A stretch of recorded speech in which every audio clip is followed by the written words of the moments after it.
Shalom, bertemu lagi dalam renungan hari ini. Puji Tuhan ya, hari baru, berkat baru, kesempatan baru. Puji Tuhan kita bisa membaca, merenungkan ayat-ayat firman Tuhan. Kita bisa memuji-muji nama Tuhan Yesus. Terima kasih. Kiranya apapun yang kita lakukan hari ini semakin mendekatkan kita kepada Tuhan, semakin membuat kita melekat kepada Tuhan, sehingga apapun yang kita lakukan, apapun keputusan yang kita ambil, kita benar-benar mengambil setiap keputusan atau setiap langkah dalam hidup kita berdasarkan Tuhan Yesus, berdasarkan kehendak Tuhan Yesus. Kiranya kita semua setiap hari tersadarkan ya, bahwa tujuan kita tuh cuma satu, ke surga. Dan selama di bumi kita harus melakukan apa yang menjadi kehendak Tuhan Yesus, memaksimalkan semua talenta kita untuk bisa menolong setiap orang melalui talenta-talenta yang Tuhan berikan kepada kita. Entah talenta berkhotbah, entah talenta bernyanyi, dalam bekerja, dalam bersosialisasi, dalam melakukan apapun yang Tuhan izinkan kita lakukan ya. Amin ya. Kita bisa semakin memperluas atau memperlebar kapasitas kita, sehingga kita bisa melayani dan dipakai Tuhan lebih lagi. Semua yang kita lakukan berdasarkan kehendak Tuhan, karena kita tahu tujuan kita cuma satu, ke surga. Dan selama di muka bumi ini yang cuma satu kali ini, mari tidak henti-hentinya kita saling mengingatkan. Mari saling bantu, saling sokong, saling dukung, saling support untuk tujuan yang sama. Amin ya. Seperti yang selalu kita inginkan, kita bisa menjadi seperti para rasul, para murid Tuhan Yesus. Hidup mereka itu penuh dengan Roh Kudus, karena hidup mereka itu hanya satu, menyelesaikan sampai akhir pertandingan untuk melayani Tuhan. Seperti yang dimauai Paulus, seperti yang dilakukan oleh para rasul dan para murid Tuhan Yesus lainnya. Semoga kita selalu sadar ya, untuk selalu mengingat apa tujuan kita. Tujuan kita ya satu, ke surga. Dan dengan melakukan apa? Dengan melakukan semua hal yang dikehendaki Tuhan. Kita memakai semua talenta dalam diri kita. Kita memaksimalkan talenta-talenta yang positif tentunya ya, untuk bisa dipakai untuk kemuliaan Tuhan. Entah dalam bekerja, entah dalam berorganisasi, bersosialisasi, entah kita diberi kepercayaan berkhotbah, memuji Tuhan, atau apapun. Kita bisa memakai itu untuk kemuliaan Allah, menyebarkan kepada semua orang. Tujuan kita satu, ke surga. Dan jalan ke surga itu hanya melalui Tuhan Yesus. Kita saling mengingatkan, kita saling mendukung. Amin ya. Amin. Kiranya kita selalu saling mengingatkan bahwa tujuan kita itu sama. Dan kiranya kita bisa saling mendukung, saling mensupport, saling membantu seperti para rasul dan para murid Tuhan Yesus 2000 tahun yang lalu. Karena mereka tahu tujuan mereka cuma satu, ke surga, ketemu Tuhan Yesus. Amin ya. Kita saling dukung, saling support, saling bantu untuk menjalani jalan yang sama ini. Jalan yang dilalui Tuhan Yesus, jalan Tuhan, jalan Allah. Amin ya. Amin. Kita akan nyanyikan lagu yang pertama. Betapa baiknya Engkau Tuhan, kasih-Mu tiada berkesudahan. Betapa mulia kasih-Mu Yesus, jiwaku diselamatkan. Hosana, ku memuji Tuhan. Hosana, ku tinggikan Yesus. Hosana, Hosana, Hosana. Amin ya. Puji Tuhan, amin. Kita akan membaca dan merenungkan ayat firman Tuhan, diambil dari kitab Kisah Para Rasul pasal yang ke-21 ayat 37 sampai 40. Judul perikopnya, Paulus minta izin berbicara. Ketika Paulus hendak dibawa masuk ke markas, ia berkata kepada kepala pasukan itu, "Bolehkah aku mengatakan sesuatu kepadamu. Jawabnya, tahukah engkau bahasa Yunani? Jadi engkau bukan orang Mesir itu yang baru-baru ini menimbulkan pemberontakan dan melarikan 4.000 orang pengacau bersenjata ke padang gurun. Paulus menjawab, aku adalah orang Yahudi dari Tarsus, warga dari kota yang terkenal di Kilikia. Aku minta supaya aku diperbolehkan berbicara kepada orang banyak itu. Sesudah Paulus diperbolehkan oleh kepala pasukan, pergilah ia berdiri di tangga dan memberi isyarat dengan tangannya kepada rakyat itu. Ketika suasana sudah tenang, mulailah ia berbicara kepada mereka dalam bahasa Ibrani, katanya. Jadi perikop ini diberi judul Paulus minta izin berbicara. Karena apa? Ternyata kepala pasukan saat itu tidak mengetahui siapa Paulus. Kepala pasukan mengira di ayat 38, jadi engkau bukan orang Mesir itu yang baru-baru ini menimbulkan pemberontakan dan melarikan 4.000 orang pengacau bersenjata ke padang gurun. Jadi kepala pasukan saat itu tidak mengetahui siapa Paulus. Ia mengira bahwa Paulus itu adalah seorang pengacau. Kita tahu Paulus ditangkap karena saat itu Paulus ada di Yerusalem. Dan ada orang Yahudi dari Asia melihat Paulus, kemudian mereka menghasut. Kemudian orang-orang terhasut. Dan saat ditanya oleh kepala pasukan apa kesalahan Paulus, mereka tidak bisa menjawab. Satunya berkata A, satunya berkata B, satunya berkata C. Karena apa? Karena mereka cuma dihasut.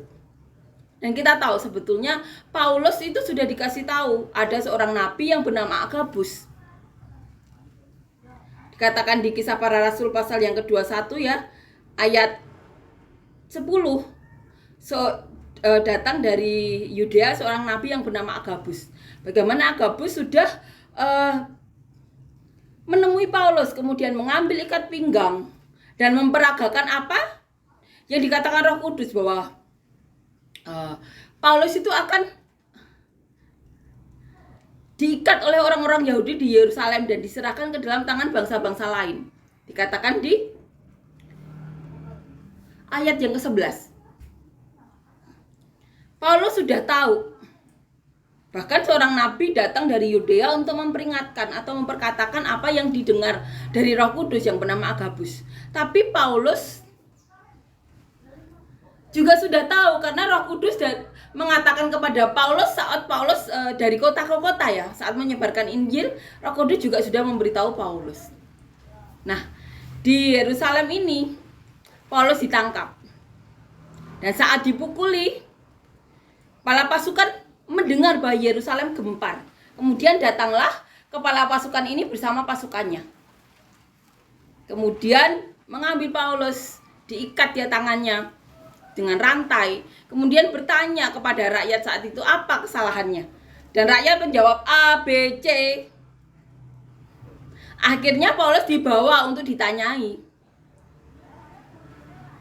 Nah, di sini perikop ini menceritakan bagaimana Paulus meminta izin berbicara.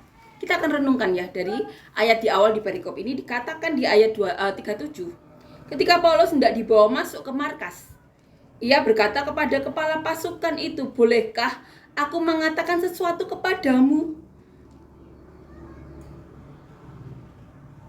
Jawabnya, tahukah engkau bahasa Yunani?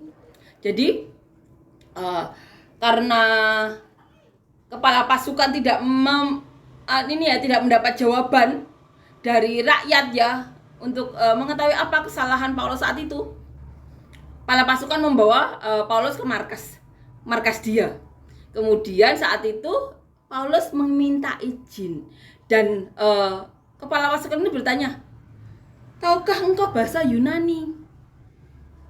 Dikatakan di ayat 38, jadi engkau bukan orang Mesir itu yang baru-baru ini menimbulkan pemberontakan dan melarikan 4.000 orang pengacau bersenjata ke padang gurun. Jadi kepala pasukan juga kembali bertanya, jadi kamu bukan pengacau itu ya? Bukan pengacau, engkau bukan orang Mesir itu yang baru-baru ini menimbulkan pemberontakan dan melarikan 4.000 orang pengacau bersenjata ke padang gurun? Ini jawaban Paulus yang ada di ayat 39.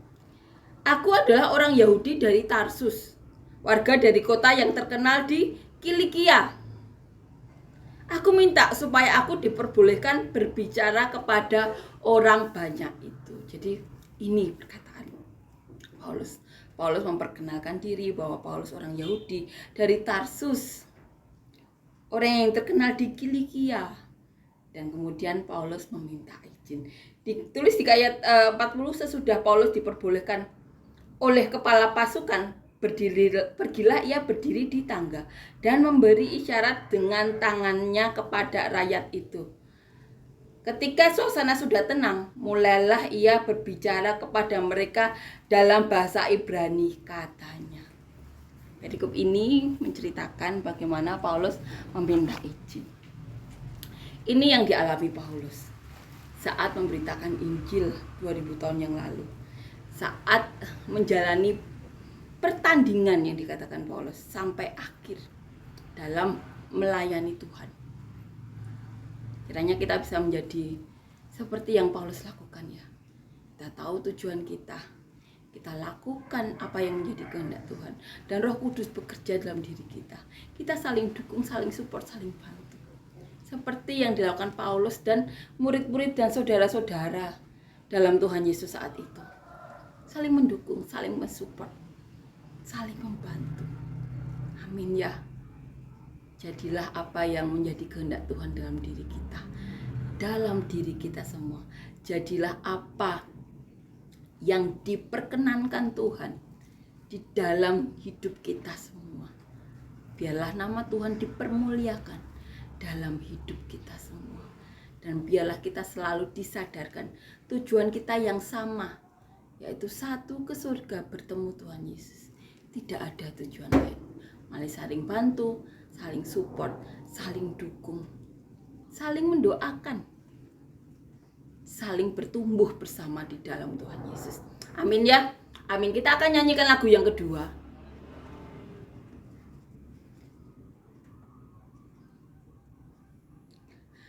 Rayakan Yesus, rayakan. Rayakan Yesus, rayakan. Dia lahir, dia lahir dan hidup selamanya. Dia lahir, dia lahir. Marilah rayakan kelahiran Tuhan kita. Dia bangkit, dia bangkit dan hidup selamanya. Dia bangkit, dia bangkit. Marilah rayakan kebangkitan Tuhan kita. Amin ya. Tuhan Yesus lahir dan bangkit selamanya. Hidup selamanya, bangkit selamanya. Itulah Tuhan kita. Tuhan kita yang hidup. Dan itu yang kita terima. Imani itu. Bahwa kita nanti akan bersama Tuhan. Hidup dan bangkit selamanya. Dalam surga. Bersama Tuhan Yesus. Dan selama di bumi kita dipakainya dengan luar biasa. Menjadi saluran berkat. Kita bisa memberkati siapapun yang ingin Tuhan Yesus berkati dalam hidup kita. Kita harus imani itu. Walau dunia mandang kita kecil dan kita hanya menjadi saluran yang kecil, imani bahwa kita telah menjadi saluran yang hebat untuk Tuhan Yesus. Karena apa? Karena saat itu kita melakukan semaksimal yang kita bisa. Kita serahkan kepada Tuhan, nanti Tuhan yang buat luar biasa. Apapun ya yang kita lakukan, asalkan kita tahu kita lakukan itu untuk kemuliaan Tuhan, untuk kita bisa dipakai sebagai saluran berkat. Jangan biarkan dunia mengecilkan kita.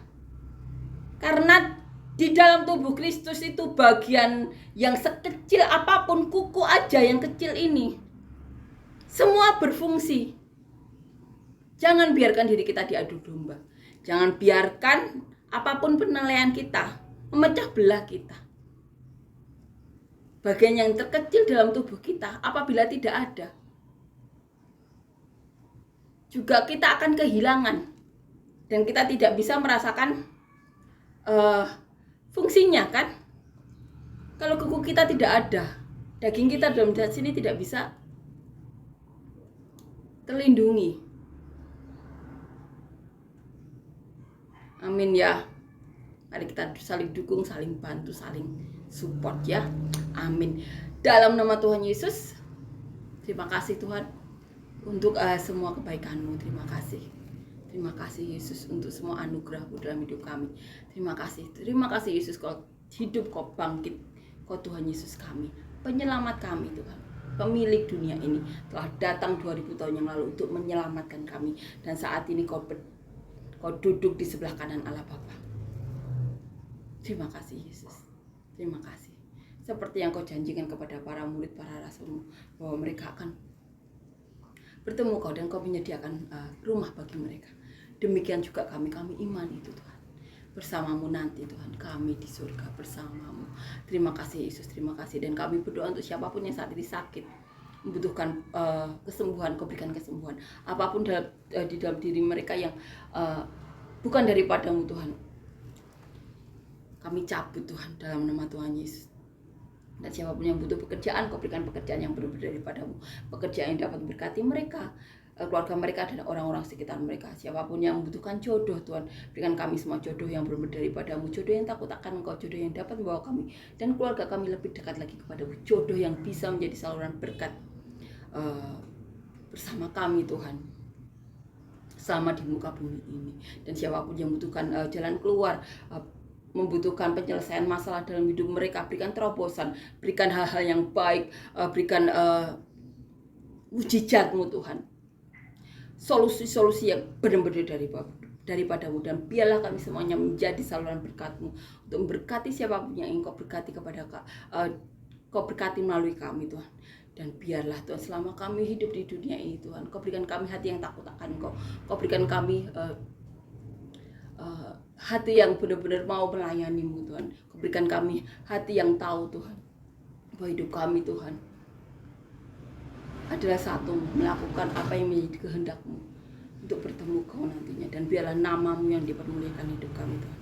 Terima kasih Yesus, Kau benar-benar nyata, benar-benar ada dalam hidup kami. Terima kasih. Amin.